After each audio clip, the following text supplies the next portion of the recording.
You got yours, so I figured it was like, I'll break whatever protocol is your break. Thank you. Harry, thanks for being here. Louis, this is Ben Carter, our great pleasure to meet you. Louis Giglio. Y'all know each other. I know. I'm a constituent. Oh, that's good. Shelley, this is Ben Carter. Hi, Harry. And we're ready. This one. This is yours, I promise. I just thought you put some of the Tennessee stuff in there. It's selling heavily across the country. It's doing all right. I don't know if you compete with Kentucky. How are you? I apologize. Schumer, without consulting any of us, is called a Democratic caucus after. Ooh.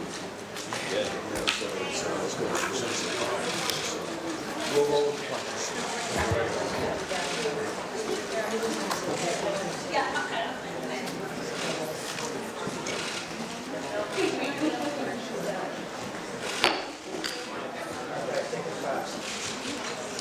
Senate Foreign Relations Committee will come to order. Yeah, people are stupid. Thank you. How are we going? Hey, Ron. Is Senator Cardin mentioned? We have a 10-15 meeting. Yeah. I'm going to re-hit the gavel since people were tied up in the back for priority reasons. I want to call the meeting to order. I want to thank everybody for coming today, and to those who are here and have traveled extensively to be here, I want to apologize on the front end for what's happening today. We have 2 votes at 10:30, which means that people will be streaming in and out of the meeting. And secondly, unfortunately, I understand there's a Democratic caucus meeting that was called without talking to some of the chairmen. So in any event, that doesn't take away from the importance of this. I just hope that people will bear with us.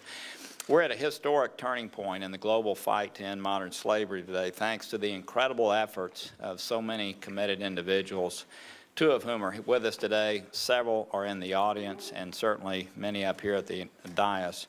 Faith-based groups, 8 organizations throughout the U.S., and just people around the world have come together around this issue that we're highlighting today.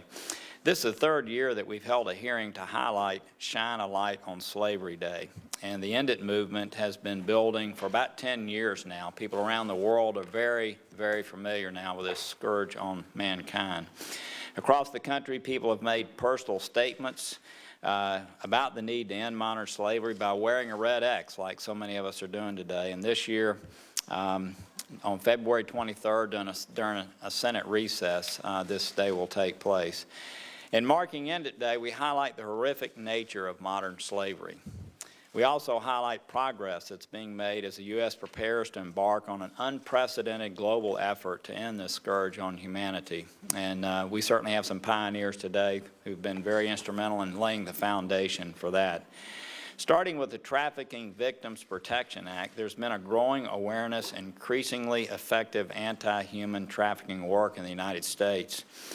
This is important because as we begin to implement the authorization of the End Modern Slavery Initiative to measurably and sustainably ramp up all of our efforts worldwide, we can build on what has occurred. And I want to take this moment to thank people here on the committee that unanimously passed out several years ago this bill. And then continued to work to make sure after about a 2-year process we actually pass the authorization. I think people understand appropriations are already in place. And now the real work begins, again, standing on the shoulders of our witnesses here today and so many others. Along the way, we've seen efforts to make a difference, as I just mentioned. And our first witness today is Mr. Ashton Kutcher.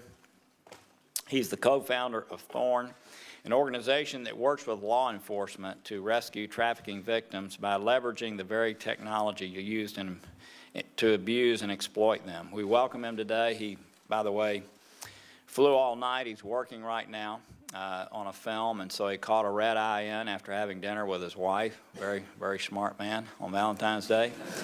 And he's leaving immediately after this. But I'll tell you, if you knew of what he and his organization has done, it's inspirational. And the metrics that they're able to help us with, the way that they're able to interdict in advance now what's happening is phenomenal and a true testament to entrepreneurialism and people taking a risk, in this case, towards a social good.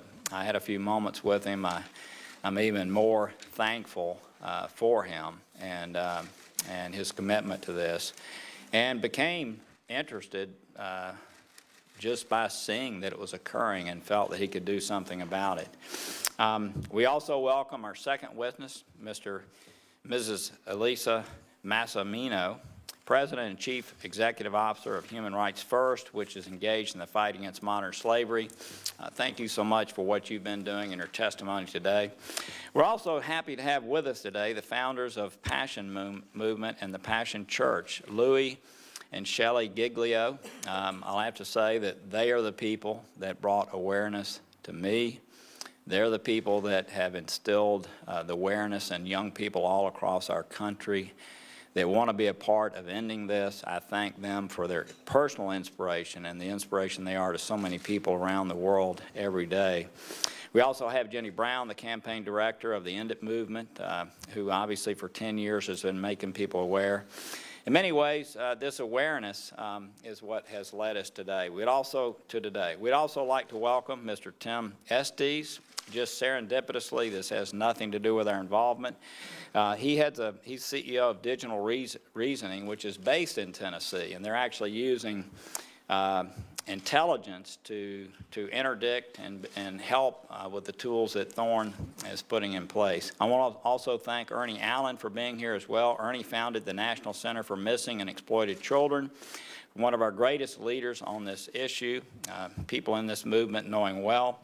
I also want to welcome former U.S. Representative Susan Molinari from Google, who's been involved in this even before being involved with Google. So with that, thank you all for being here. It's a great day for us, a lot of work ahead. I'd like to introduce our outstanding ranking member, Ben Cardin, and my friend.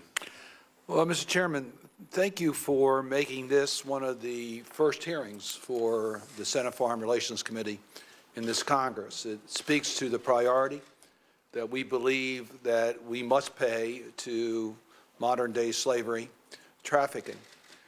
And we are proud of the progress that we have made in regards to dealing with this issue. It's been thanks to U.S. leadership, many of the people in this room. Susan Molinari, it's nice to see you again. We served together in the House of Representatives. It's always a pleasure to have Senator McCain on this committee. He served here for a while.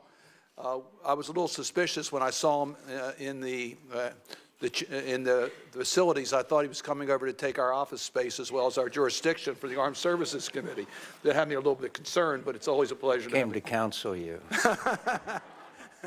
Your counsel is always welcomed, but Senator McCain is one of our great international champions on human rights, and he's always very kind in the comments he makes about many of us, but we all have been mentored by Senator McCain on his passion to stand up for what is right, and to do that regardless of the political consequences. When you stand up for human rights, you're standing up for what makes America the great nation it is. So, Senator McCain, it's great to have you here, and thank you for your incredible leadership. Mr. Chairman, we've been talking about trafficking for a long time. And quite frankly, it was the U.S. leadership, it was the congressional leadership that made this issue the priority of our nation and has made progress globally on trafficking, whether it's trafficking for sex or for labor issues, so many areas in which we have seen people abused around the world. I want to thank you for your leadership. It is tough to get anything done in this body, but through your persistent leadership, we've been able to leverage a very small amount of federal funds with private sector dollars that will make a difference globally on our fight against trafficking. And you stuck with it, you got it done, and thank you for doing that. I want to thank Senator Menendez for his leadership on this issue. He's been one of the great champions on trafficking and standing up for the integrity of the Trafficking in Persons report. which in the last administration, a Democratic administration, there was bipartisan criticism for the manner in which the Obama administration, we believed, brought in factors that should not have been brought in to the rankings on the Trafficking in Persons report. I'm proud of the work that's been done by the Helsinki Commission. I at one time had the opportunity to chair the Helsinki Commission. It was the Helsinki Commission that raised these issues in the international forum. Chris Smith now is our special representative to the OSCE Parliamentary Assembly. He's made a career priority of dealing with trafficking. Mr. Chairman, as you can see, there have been members on both sides of the aisle to recognize that this indeed is modern-day slavery. And we have a responsibility to root this out wherever we find it. And it cannot be compromised for other areas. This is something that in and of itself must be our highest priority. So we can celebrate the success that we've had, but we know that too many people are at risk. Yeah. I visited victim centers and have seen the victims of trafficking. I've seen the victims of trafficking in Europe. I've seen the victims of trafficking in Asia. I've seen the victims of trafficking in the United States. And it's heartbreaking. And we know that they're victims, and we need to recognize them as victims. I want to make just one other comment, if I might, and that is there are many reasons I was concerned about the President's executive order on immigration and refugees. But one of the reasons is the impact it has on victims of trafficking. I'm not clear whether those who had T visas would in fact still be, who are victims of trafficking, could have come into this country under that ban. I know that many of the refugees from Syria are potential victims or are victims of trafficking that our refugee program has a major impact. We know that the Rohingya population of Burma were subject to trafficking. Many were allowed to come to the United States that were put on hold as a result of the President's executive order. So I just urge us that as we look at our priorities for protecting those who are victims, that we recognize that we, in our zeal to protect our nation on things like this executive order, has an impact on protecting people from the scourge of trafficking in modern-day slavery. And I would just urge us to make sure that when we say this is going to be our priority, that we are going to protect these victims, that we look for every possible way in order to be able to accomplish these goals. As the chairman said originally, I apologize that the Democratic members are going to have some conflicts. There's some conflicts on floor votes, but I must tell you this is a very, very important hearing, and one we thank our witnesses and we thank the interest that we have from the private sector to work with us to find ways that we can be more effective in stopping modern-day slavery. Thank you so much. And with that, we'll turn to my friend, and as been mentioned, someone who's been fighting for the rights of people who don't have them all around the world. One of the crankiest members that we have here in the United States Senate. But we're glad that he has come to our hearing today, and I want to thank you personally for your and Cindy's leadership on this issue. I want to thank you also for allowing the Modern Slavery Initiative to be carried on the NDAA last year. Thank you for hanging with us, but showing the leadership you have. I know you're going to make a few comments. We appreciate that, and we introduce you now. I thank you, Mr. Chairman. I will now translate the chairman's remarks into English. I want to, in the interest of time, Mr. Chairman, I would like my statement to be made part of the record and just say that the reason why I'm here is to thank you, thank Senator Cardin, thank Senator Menendez, especially, and all members of the committee for this bipartisan effort. If it had not been for yours and Senator Cardin's tenacity and dedication to this issue, it would not have passed into law as part of the National Defense Authorization Act. So I want to thank you, and I want to thank all members of this committee for their effort and their highlighting this terrible, terrible issue that unfortunately, thanks to a lot of things, including social networking, seems to be growing rather than lessening throughout the world. I also want to thank Elisa and Ashton. Ashton, you were better looking in the movies. Anyway,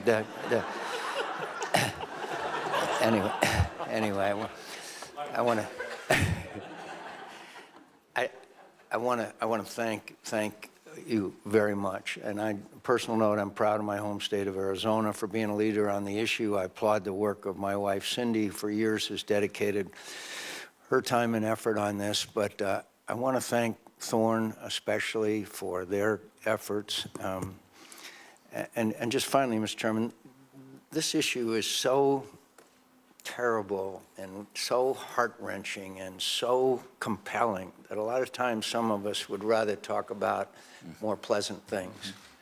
And so I thank you for everything that you and members of this committee, but especially you and Ben, have done in furthering this effort. And someday it will pay off. And we will hear from our witnesses of the compelling stories that are so deeply moving, and I can't think, frankly, of a higher priority. I thank you, Mr. Chairman. Thank you so much for coming. We appreciate it. Thank you. With that, and setting the stage for the fact that we have 27 million people around the world today that, as we sit here in this hearing, are living in slavery. 24% of those are in sexual servitude. 76% are living, living in cages at night, working in fishing, working in brick kilns, working in rug manufacturing. We have two of the best witnesses we could possibly have, and people who have committed their lives and resources to this. Our first witness is Mr. Ashton Kutcher, co-founder of the Thorn Digital Defenders of Children. And Ashton, I just want to say again, your story, for those people who are involved in venture capital and entrepreneurialism, be uplifting to see what you have done solely to help other people. I look forward to your testimony. Our second witness today is Elisa Massimoni, President and Chief Executive Officer of Human Rights First. We thank you again for being here. If you would give your testimony in the order introduced, any written documents I have without objection will be entered into the record. Again, thank you so much for being here.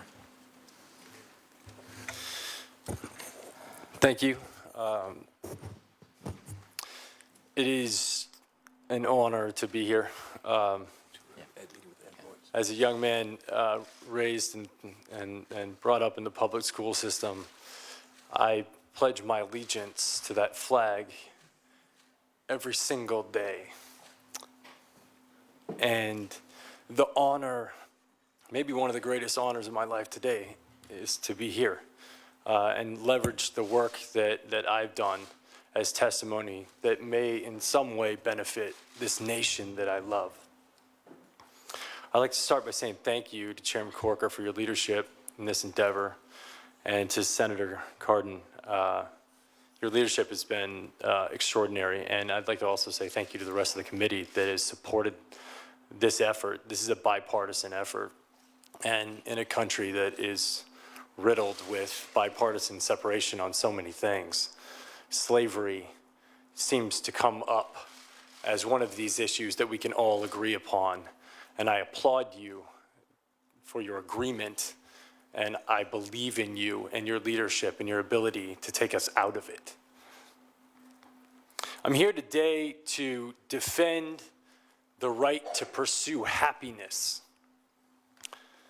It's a simple notion, the right to pursue happiness. It's bestowed upon all of us by our Constitution. Every citizen of this country has the right to pursue it.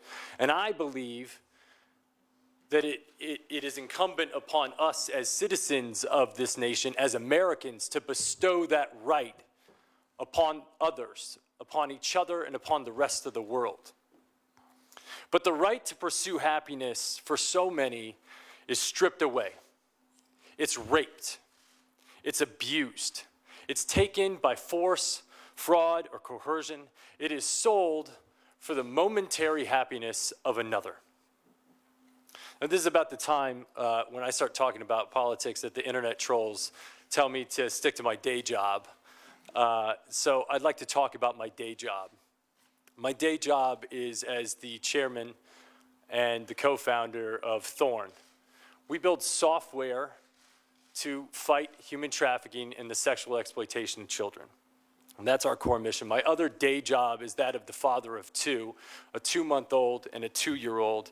And as part of that job that I take very seriously, I believe that it is my effort to defend their right to pursue happiness and to ensure a society and government that defends it as well.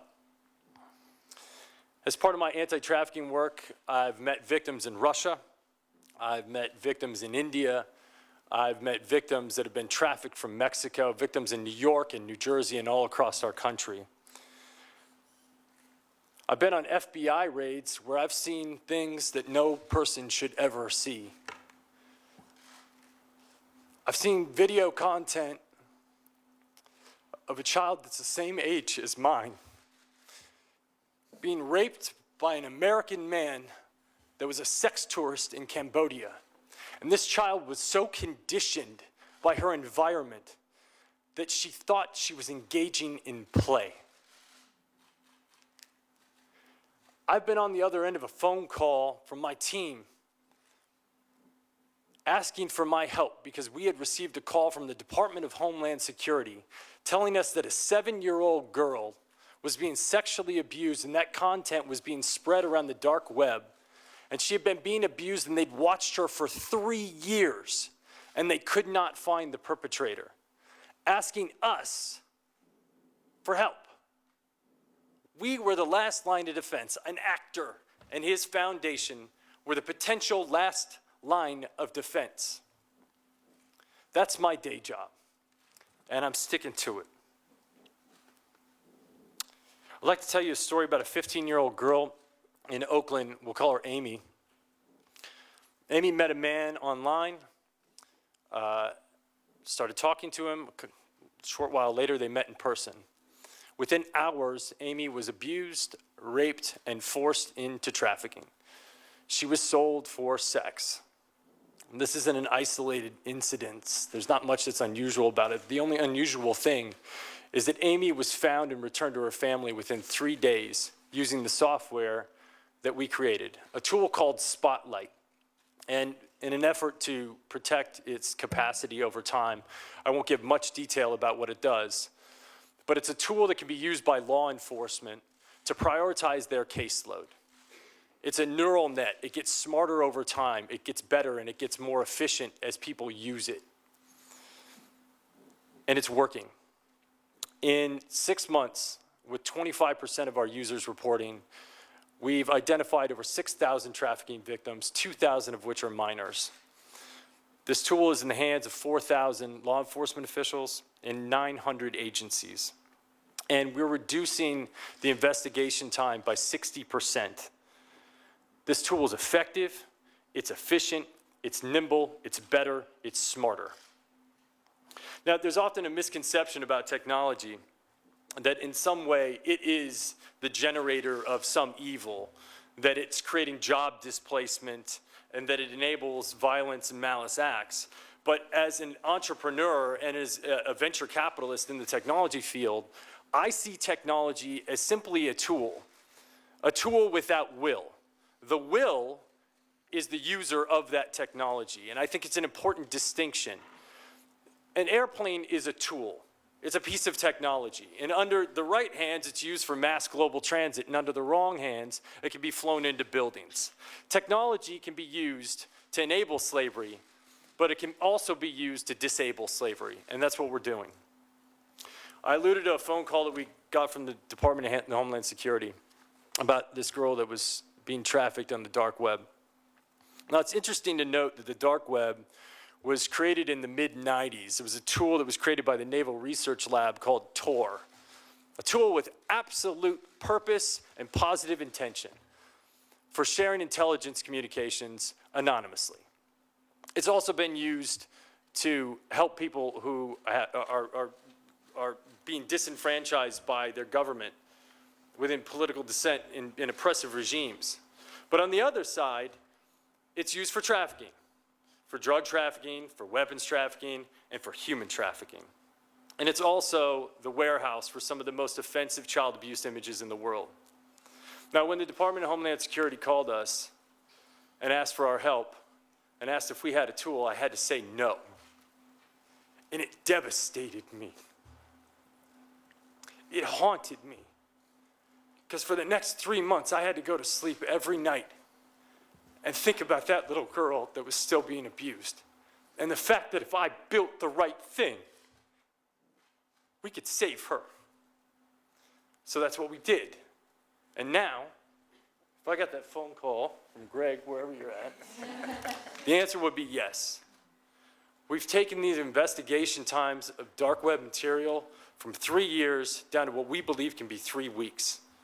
The tool is called Solus. Once again, I won't go into too much detail about the tool, but it's being used by 40 agencies across the world today in beta, and we believe that it's going to yield extraordinary results. And just like Spotlight, it gets smarter and more efficient and more cost-effective over time. So where do we go from here? What do we need? Obviously, we need money. We need financing in order to build these tools. Technology is expensive to build, but the beauty of technology is once you build the warehouse, it gets more efficient and more cost-effective over time. I might be able to present to you a government initiative where next year I come back and ask for less. And to me, that's like, it seems extraordinary. The technology we're building is efficient, it works, it's nimble, because traffickers change their modus operandi, and we can change ours as well, just as efficiently, if not more efficiently, as they can. It's enduring, and it only gets smarter with time. We also are collecting data. We have KPIs. We actually understand that if we're delivering value, we increase our efforts in that area. If we're not delivering value, we shut it down. And it's a quantifiable solution. One of my mentors told me, don't go after this issue if you can't come up with a quantifiable solution. We can quantify it, and we can make the work that we're doing and the initiatives that you put forth accountable. My second recommendation is to continue to foster these private-public partnerships. Spotlight was only enabled by the McCain Institution and the full support of Cindy McCain and a man that I find to be not only a war hero, but a hero to this issue, John McCain. It wasn't just created by them. There was extraordinary support from the private sector. Company Digital Reasoning out of Tennessee stepped up to the plate. They offered us effort. They offered us engineers. They offered us support and pro bono work. We've had the support of companies that oftentimes war with each other, from Google to Microsoft to AWS to Facebook. And some of our other technology initiatives include many, many other private companies. It's vital to our success. These private-public partnerships are the key. The third thing I'd like to highlight is the pipeline. You know, we sit at the intersection of discovery of these victims, but the pipeline in and the pipeline out are just as vital and just as important, and addressing them are just as important. I'd like to highlight one thing in particular, that being the foster care system. There are 500,000 kids in foster care today. I was astonished to find out that 70% of the inmates in the prison across this country have touched the foster care system, and 80% of the people on death row were at some point in time exposed to the foster care system. 50% of these kids will not graduate high school, and 95% of them will not get a college degree. But the most staggering statistic that I found was that foster care children are 4 times more likely to be exposed to sexual abuse. That's a breeding ground for trafficking. I promise you that's a breeding ground for trafficking. But the reason I looked at foster care is that it's a microcosm. It's a sample set that we have pretty extraordinary data around to date, even though we can't seem to fix it. It's a microcosm for what happens when displacement happens abroad as the unintended consequences of our actions or inactions in the rest of the world. When people are left out, when they're neglected, when they're not supported, and when they're not given the love that they need to grow, it becomes an incubator for trafficking. And this refugee crisis, if we want to be serious about ending slavery, we cannot ignore it, and we cannot ignore our support for this issue in that space, because otherwise we're going to deal with it for years to come. The outbound pipeline. There's just not enough beds. the bottom line is, once someone is exposed to this level of abuse, it's a mental health issue. And there aren't enough beds, there's not enough support, and we have to have the resources on the other side. Otherwise, the recidivism rates are through the roof. It's astonishing, because when Maslow's hierarchy of needs are not being met, people resort to survival, and if this is their means of survival and the only source of love that they have in their life, that's what they go for. So we have to address the pipeline out, and we have to create support systems on the other end. It's not an entitlement, it's a demand to end slavery. My fourth and final recommendation is the bifurcation of sex trafficking and labor trafficking. They're both aberrations, they're both awful. They're both slavery, and they're both punitive, in fact. But the solution sets are highly differentiated. When you look at sex trafficking, a victim is most often present at the incident of commerce. And this provides an opportunity for drastic intervention. Whereas in labor trafficking, the victims are being hidden behind the manufacturers and the merchandisers. And it requires an entirely different set of legislation and proactivity and enforcement in order to shut it down. Now, there's a lot of rhetoric that's going on in the world right now about job creation in the United States. Well, if we want to create jobs in the United States, I would ask you to consider eliminating slavery from the pipelines of corporations. Because a lot of that slavery is happening abroad. And if we ask those corporations under extreme pressure that if you don't change it, you are going to be penalized. And if you don't clean up that pipeline, it's going to mean trouble. And they're forced with two decisions. They can either clean up the pipeline abroad, or they can move the jobs to the United States of America where they can be regulated and supported. Bringing jobs to America can be the consequence of doing the right thing, or it can be the consequence of doing the wrong thing. But that choice is up to you. Now, it's not lost on me that all of this disruption in our marketplaces is going to have economic backlash. Like, that is not lost on me at all. But I ask you, do you believe that Abraham Lincoln had to consider the economic backlash of shutting down the cotton fields in the South when he shut down slavery? Because I'm sure that weighed on his mind. You know, happiness can be given to no man. It must be earned. It must be earned through generosity and through purpose. But the right to pursue it, is every man's right. And I beg of you that if you give people the right to pursue it, what you may find in return is happiness for yourself. Thank you. Thank you so much. Thank you. Elisa. Thank you, Chairman. Wow, I'm just digesting all of that incredible passion and intelligence and purpose from you, and feeling regretful that I have to follow it. But thank you also, Ashton, for turning your talent, your profile, your smarts to this important issue. Thanks to this committee, and particularly thank you to you, Mr. Chairman, for your outstanding leadership on this issue. We are so grateful for your efforts to promote a stronger American leadership in this fight. Slavery is a devastating assault on human dignity. Perpetrators prey on the most vulnerable among us, refugees, children, the poor.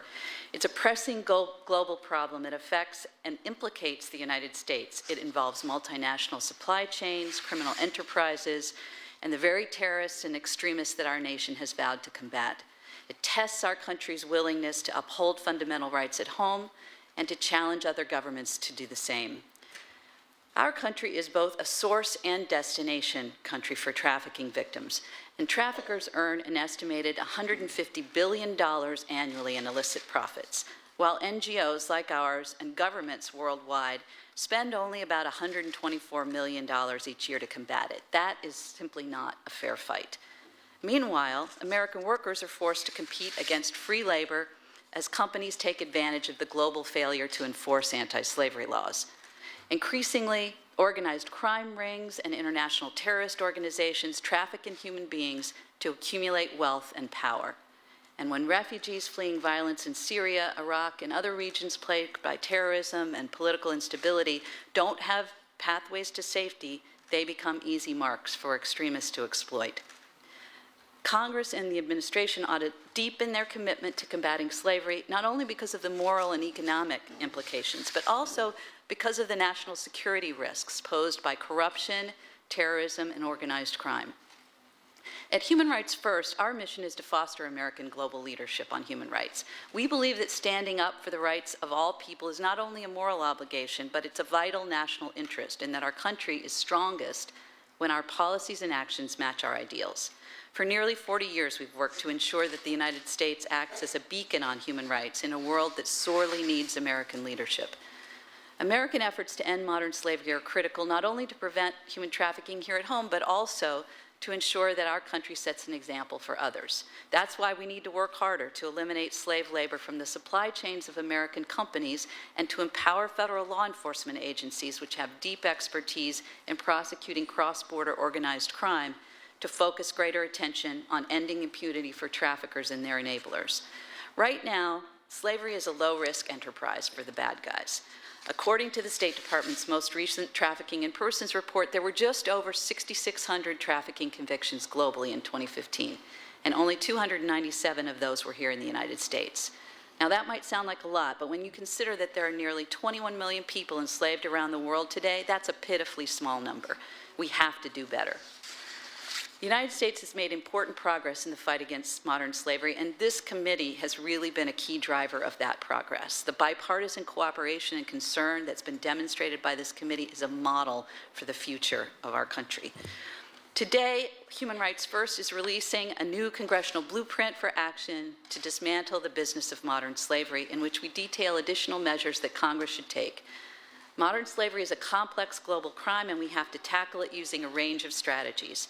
In my written testimony, I detail our recommendations, and they include using the funds authorized by the End Modern Slavery Act to combat trafficking globally and to attract new resources from other governments and private donors, bolstering the Trafficking Victim Protection Act to ensure that law enforcement and prosecutors have adequate resources to hold traffickers accountable, intensifying enforcement of the Tariff Act's ban on importation of goods made with slave labor, fully leveraging the power of the U.S. government, contracting to make sure we're not purchasing goods and services made with slave labor, and shielding the TIP report from political influence by passing the bill recently introduced by Senator Menendez and Senator Rubio. Each of those measures is critically important, but we also have to pay attention to prevention. Traffickers are ruthless and opportunistic. They are drawn like sharks to those in distress. And it's hard to imagine people in more distress today than refugees. In fact, with the possible exception of Vladimir Putin, nobody benefits more from the refugee crisis than those in the business of modern slavery. The truth is, we simply cannot combat slavery without attending to those most vulnerable to it. And today, more than ever, that means helping refugees. As the State Department explained in last year's TIP report, refugees are, quote, prime targets for traffickers, and refugee camps are ideal locations for them to operate. The majority of the world's refugees are women and children, and the UN Special Rapporteur on Trafficking reports that since 2011, thousands of them, thousands, have disappeared, presumably abducted for purposes of trafficking-related exploitation. The UN Rapporteur also concluded that one of the primary causes of the rise in trafficking worldwide is increasingly restrictive and exclusionary immigration policies. According to the UN High Commissioner for Refugees, 10% of the world's refugee population is in urgent need of resettlement. Yet last year, only 1% were moved to places of safety. In light of this crisis, the recent executive order blocking the resettlement of Syrian refugees and reducing refugee admissions and halting the entire refugee resettlement program for the foreseeable future is particularly cruel. Turning our backs on the people most vulnerable to slavery, the very people this committee has worked so hard to help, not only breaks faith with our most cherished ideals, but it's a gift to those who profit from human misery. As a nation that once pledged to stand firm for the non-negotiable demands of human dignity, I think it's unconscionable. It's not who we are. It's not what we stand for. Time and again, national security leaders from Republican and Democratic administrations have testified that protecting refugees does not put Americans at risk. On the contrary, accepting Syrian and other refugees actually makes us safer. By helping them, the U.S. safeguards the stability of our allies that are hosting the vast majority of refugees, counters the warped vision of extremists that we are somehow at war with Islam, and strengthens our moral credibility, credibility that can be leveraged on other issues. 32 of our nation's most prominent national security leaders, retired flag officers, former government officials, including the former Secretary of Homeland Security, Michael Chertoff, former National Security Advisor, Steve Hadley, and former director of the National Counterterrorism Center, said in this statement, and I quote, "Despite America's role as the global leader in resettling refugees, many voices call for closed doors rather than open arms. To give in to such impulses would represent a mistake of historic proportions." The so-called extreme vetting that's sought by the administration is already happening. It takes place over many months. It involves multiple law enforcement and intelligence agencies.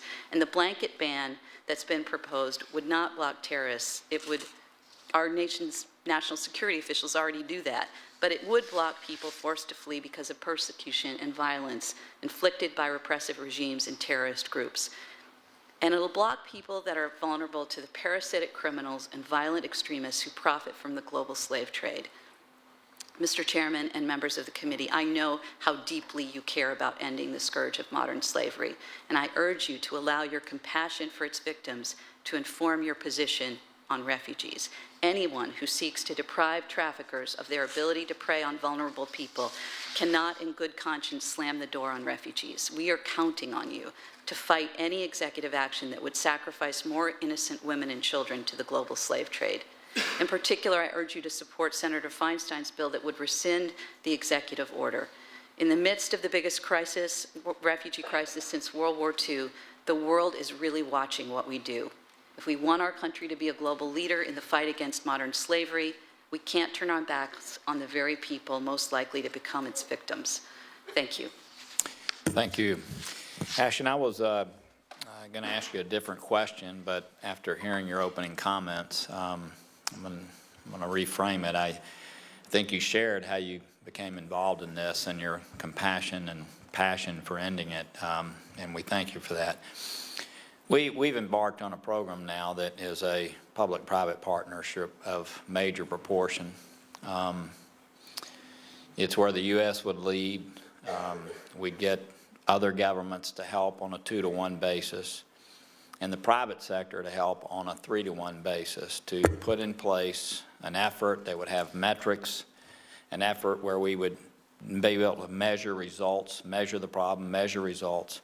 And I just wonder, based on the experiences that you've had in the private sector, establishing metrics and models to end this, this scourge on mankind, what kind of advice would you give us as we set up this international effort that's based here but led by the United States? I think my first piece of advice would be to lead with compassion as you approach these private sector companies. These companies have customers, and they care about their customers, and they want their customers to know that they're doing the right thing.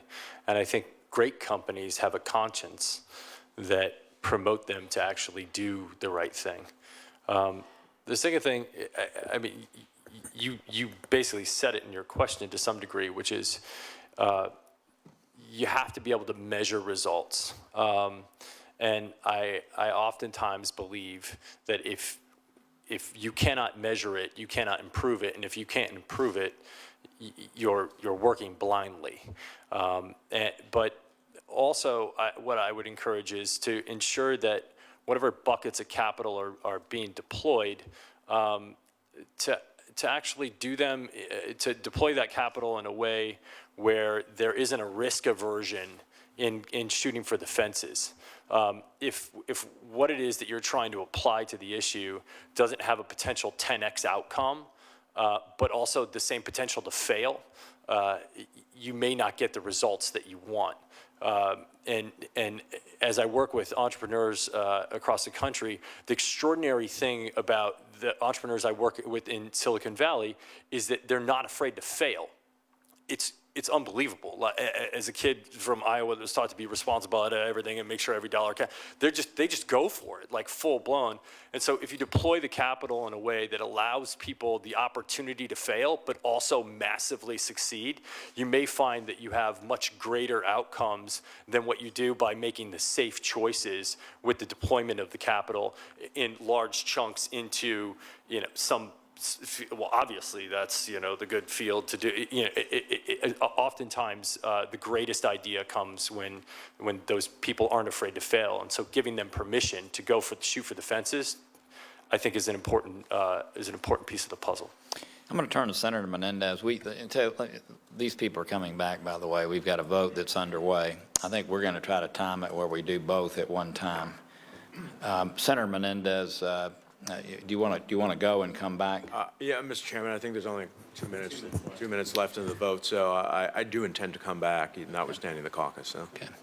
So here's what we're going to do, and this is strange, but we're going to recess for just a moment until the next person comes back, and we'll resume. And I apologize for this, but I'm sure lots of people would like to have their photograph taken. I prefer not to talk to no one. Okay. We'll be back. Although I do it quite often. We're in recess until someone returns. Thank you.